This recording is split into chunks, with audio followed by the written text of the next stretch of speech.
Hi friends, I'm Victoria. Welcome back to my channel. Today we have another book video. It is the end of August and the beginning of September, the first bird month. And you know what that means. It's a TBR today. I'm gonna go over my books that I have on my TBR for September.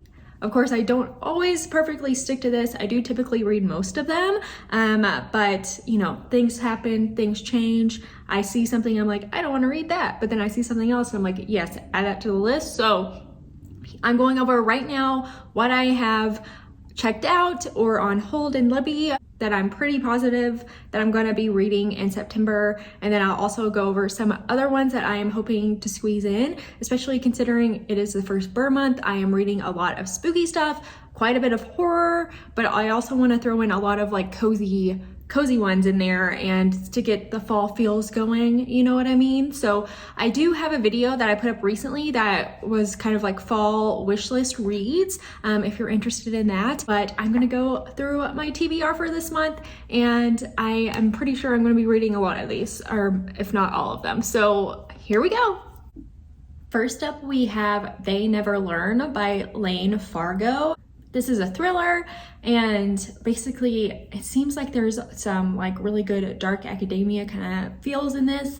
Scarlett Clark is an exceptional English professor, but she's even better at getting away with murder. Every year, Dr. Clark searches for the worst man at Gorman University, professor, student, or otherwise, and plots his well-deserved demise. So I think this sounds interesting. I absolutely love this kind of plot point, and I enjoy sometimes having the POV of the killer. I think that can really revive kind of your view and idea of thrillers if you're ever in a slump with those. But you know, it sounds like she might be getting close to getting caught, and she's like inserts herself into the investigation and stuff. So it sounds like a really good time. And of course, like for the bird months, back to school, we got dark academia, we're at a university. I'm so excited about this. Next is a book that I think is on everyone's list. This has gotten so much hype, and I'm hyped about it as well. And that one is Everyone Here Is Lying by Sherry LaPena. It says, welcome to Stanhope, a safe neighborhood, a place for families. William Wooler is a family man on the surface, but he's been having an affair that ended horribly this afternoon at a motel up the road. So when he returns to his house, devastated and angry, to find his 9-year-old daughter Avery unexpectedly home from school, William loses his temper. Hours later, Avery's family declares her missing.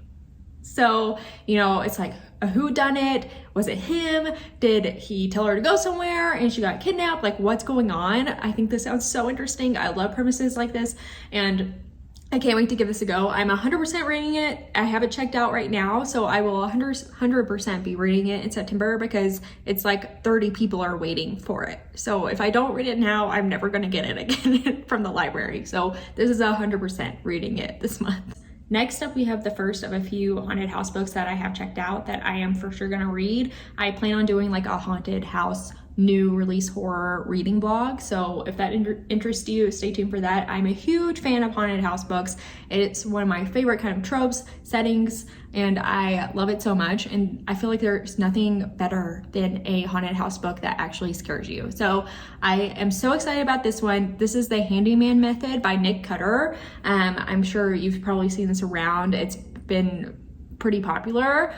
It says, when a young family moves into an unfinished development community, cracks begin to emerge in both their new residence and their lives, as a mysterious online DIY instructor delivers dark subliminal suggestions about how to handle any problem around the house. The trials of the home improvement, destructive insecurities, and haunted house horror all collide in this thrilling story, perfect for fans of Nick Cutter's bestsellers, The Troop and the Deep. So I'm so excited. I haven't read The Deep, but I did read The Troop, and I did really like it. I gave it 4 stars. I know people are absolutely obsessed with that book, and I feel like this one sounds even way better, like right up my alley, and sounds really unique. The next haunting and haunted house book that we have is Looking Glass Sound by Catriona Ward. I know her from The Last House on Needless Street. I absolutely loved that book. I thought it was so unique and different, and I was a huge fan. So once I saw this was coming out, I was like, yes, I need it. So I am super excited about this one. Also, this cover is so good. Like, that cover is amazing. I love that it is like a skull. Oh, that's so smart. But it says, it's a masterful story about friendship and betrayal, dark obsessions, and the impossibility of escaping your own story. In a cottage overlooking the windswept Maine coast, Wilder Harlow has begun the last book he will ever write. It is the story about the sun-drenched summer days of his youth in Whistler Bay and the blood-stained path of the killer that stalked his small vacation town. And it seems like when he was younger, him and his friends, like something happened and they've all been kept keeping like this horrible secret. We don't know what that is or how that plays in, but then it says the more that Wilder writes, the less he trusts himself and his memory. He starts to see things that can't be real. Notes hidden in the cabin from an old friend now dead, a woman with dark hair drowning in the icy waters below, calling for help. Entire chapters he doesn't recall typing appearing overnight. Who or what is haunting Wilder? So I think this sounds super interesting. I love the idea that it sounds kind of like I Know What You Did Last Summer, but with a haunting as well, and like what's going on here. So I also in this setting, like I absolutely love settings of books that are on the East Coast, and I just am so excited about it. So I think this sounds great. I haven't heard too much about it yet. So yeah, if you're interested in something like this, please stay tuned. I will probably have it in reading blog, and I will for sure have it in my September wrap up. And continuing on with the haunted house books, all these that I've given I have checked out, so I will be reading these, and this is another one. It's called All the Dead Lie Down by Kiri McCauley. This one is a YA gothic romance, so a little bit different for me, and I don't know how I'll feel about it, but the premise just sounded so good that I was like, okay, let's give this a go. Let's give it a try. But it says that it's like The Haunting of Bly Manor meets House of Salt and Sorrow, so I was like, okay, sounds good. But it says, the sleeping house was very much awake. Days after a tragedy leaves Maren Blythe alone in the world, she receives a surprising invitation from Alice Lovelace, that name, an acclaimed horror writer and childhood friend of Maren's mother. Alice offers her a nanny position at Lovelace House, the family's coastal Maine estate. Oh my gosh, another one on the coast of Maine. I'm so predictable. Okay, but Maren accepts and soon finds herself minding Alice's peculiar girls. Okay. Thea buries her dolls one by one, hosting a series of funerals, while Wren does everything in her power to drive Maren away. Then Alice's eldest daughter returns home unexpectedly. Evie Hollowell is every bit as strange as her younger sisters, and yet Maren is quickly drawn in by Evie's compelling behavior and ethereal grace. But as Maren settles in, she can't escape the anxiety that follows her like a shadow. Dead birds appear in Maren's room. The children's pranks escalate. Something dangerous lurks in the woods, leaving mutilated animals in its wake. All is not well at Lovelace House, and Maren must unravel its secrets before they consume her. So I think there's a lot of stuff going on here. Are these kids messing with her? Is the house haunted? What's going on? And I just think this sounds like a really good time and something different. Next we have Maeve Fly by C.J. Lead.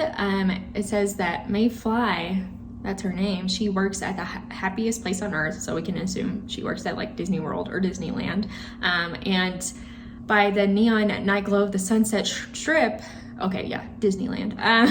But Maeve haunts the dive bars with a drink in one hand and a book in the other, imitating her misanthropic literary heroes.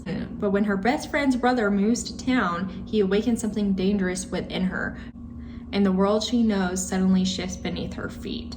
I don't really know exactly what's going on here. I don't know what it's about. Every review I've heard or seen sounds like it's super unique, very different, and definitely weird, and I am open for that. And people are saying that's kind of like in the same vein of like American Psycho, and she's just very like a strange, on edge, spooky lady. So I can't wait to read this. This is extreme horror, I'm pretty sure, so just be aware of that.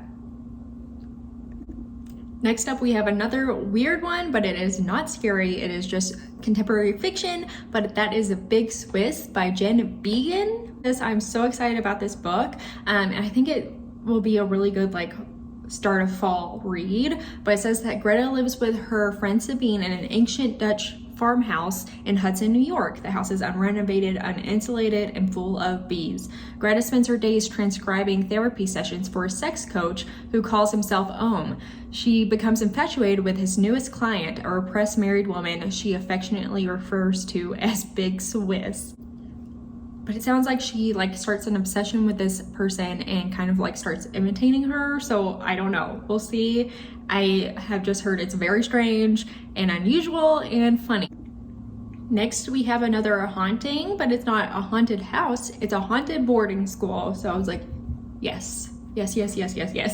And that is The Narrow by Kate Alice Marshall. I did read her other book. What was that? Oh, I've read a couple of her other books actually. What Lies in the Woods. I really enjoyed that book. I think I gave it 4 stars. I really liked that one. And then I also read These Fleeting Shadows last Halloween, last spooky season. And I did like that one as well. I didn't love it, but I did really enjoy it. And the atmosphere that was good. So I feel like the atmosphere in this one will be even better. I'm so excited that it's a haunting at a school, but it says it's a deliciously terrifying novel about a ghost who uncovers a teen girl's best kept secrets while haunting her boarding school. But I'm not even going to read any more of the synopsis because it's I know I want to read this. If you are into the dark academia, the atmosphere, the spookiness, I would definitely pick this up and give it a try. I mean, how can it be bad? I don't know. I mean, I'm sure it can, but I just want it to be good so badly. But yeah. Next is a horror called The Vegetarian by Han Kang. I apologize. But this has won a ton of awards and it has finally been translated to English and I am so excited about it. Essentially, we have a woman who lives a very controlled life with her husband and she keeps having these dreams of really brutal images and blood and really scary dreams. And as a small act of taking control of her life and some independence in her life, she decides to stop eating meat and goes vegetarian. And then from then on, weird things start happening. It sets in motion this whole chain of events. So I don't know what's gonna happen. I just hear it's very bizarre and interesting and spooky. So I can't wait to give it a try. It says that it's a darkly allegoric Kafka-esque tale of power, obsession, and one woman's struggle to break free from the violence both without and within her. So I've only heard good things about this. I can't wait to give it a read. It's also super short. Like the audiobook, it says it's only 5 hours. So if you're looking for a speedy one, maybe give this a go. Next up, we have a book that is releasing on September 12th, and that's In These Hollowed Halls, and it's a anthology that's all dark academia. So there's lots of authors here. We have Olivia Blake, Susie Yang, David Bell, J.T. Ellison, a lot of really great authors contributing to this, and I can't wait to give it a read, and it's definitely high on my priority list. I think I'm going to start with anthologies. I've spoken about it a little bit in one of my previous videos, but I think anthologies, instead of reading them front to back, I'm going to just read a story at a time, in the morning or before bed or something like that, and read them that way. I think that will be way more satisfying to me because currently I have a hard time with, I typically don't enjoy them, and I think it's because I read them front to back. So I'm going to try something new and give them a go that way, and I think that this is the perfect one to start that with. Next, we have a thriller or horror, but I kind of feel like this might be in the cozy horror arena a little bit, and that's Vampires of El Norte, and this is by Isabel Cañas. I hope I'm saying that correctly. But essentially, we have vampires, and they're facing off against horsemen, and it's on the Texas-Mexico border in the 1840s, and it's basically just a Western but mixed with horror and vampires. I think this sounds so interesting and so fun. I've heard some good things about this so far as well, so I can't wait to give it a go. I think that this is perfect for the fall vibes and getting started with fall for sure. Next up, we have a spooky, cozy fantasy romance, and that is That Time I Got Drunk and Saved a Demon by Kimberly Lemming. This is supposed to be really funny and just a good time. I've heard some really good things about this book. we have a spice trader whose name is Cinnamon, and she lives a quiet life, and it's turned upside down when she ends up on a quest with a fiery demon in this irreverently quirky rom-com fantasy that is sweet, steamy, and funny as hell, perfect for fans of Legends and Lattes and The Dragon's Bride. So I've just heard that this is a good time, and I'm down for a good time. I can't wait to give this a read. This has been on my list for a minute, and I am like, I need to prioritize this. This sounds so fun and so good.